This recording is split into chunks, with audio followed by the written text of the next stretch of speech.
Hor dago, Judas. Ze prestatuko ote digu gaurko. Bueno, gaur turismo pixka bat egingo dugu. Behineko lekurik bisitatuenak Tianmen-ataria eta Forbidden City, hau da, hiri debekatua. Bisitatuko ditugu, ikusiko ditugu. Baina, bueno, ni ez naiz turista bat, nik hemen 3 urte dela mazkit. Txinatar peto-petoa naiz, eta hori oaintxo bertan ikusiko dizue.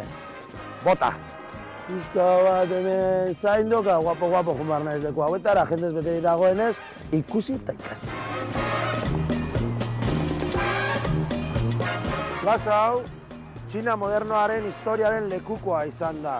Hemen 49an, Mao Zedongek aurkeztu zuen Txina Errepublika berriaren proiektua. 76an, plaza honetan, 1 milioi pertsona bildu ziren bere azken agurra emateko Mao Zedongi, herri honetako gidariari. Eta 89an, denok dakigun sarraskia hemen ere pasatu zen. Baina oraindik jendeak bal dauka kontzientzia historiko hori, ala besterik gabe etortzen da Tiananmenera. Hobe bertako egaldetzea. Goixamasi joan Tianmen. 因为是国家嘛。 Bueno, galdetu dut, aber, zergaitikan maite dute Tianmenera etortzea, eta hori dana, eta bueno, esati dute bere etxea dala.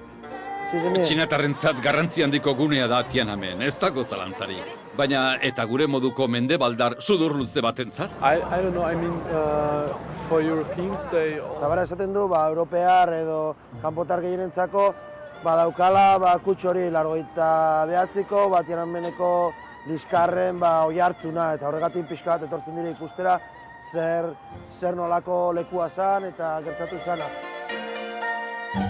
Gogoratzen ditut gertakizun haiek bai, 100ka behar bada milaka ikasle hil zituzten sarraski hartan.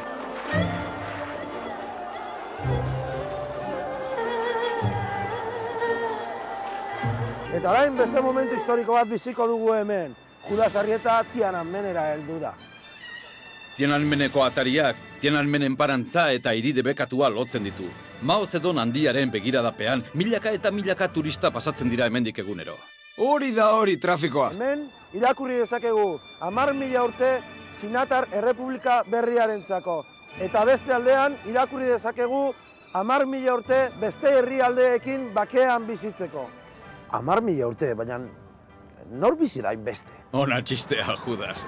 Baina jarraitu plaza erakusten, ondo ari zarata. Hau da, Txinako parlamentua. Hortxe bertan atarian, olimpiadak hasteko falta den denbora dago. Eta hor, Mao Zedong momifikatua daukaten mausoleoa, hemen hildakoen monumentua, eta han atzean Txinako Museo Nazionala.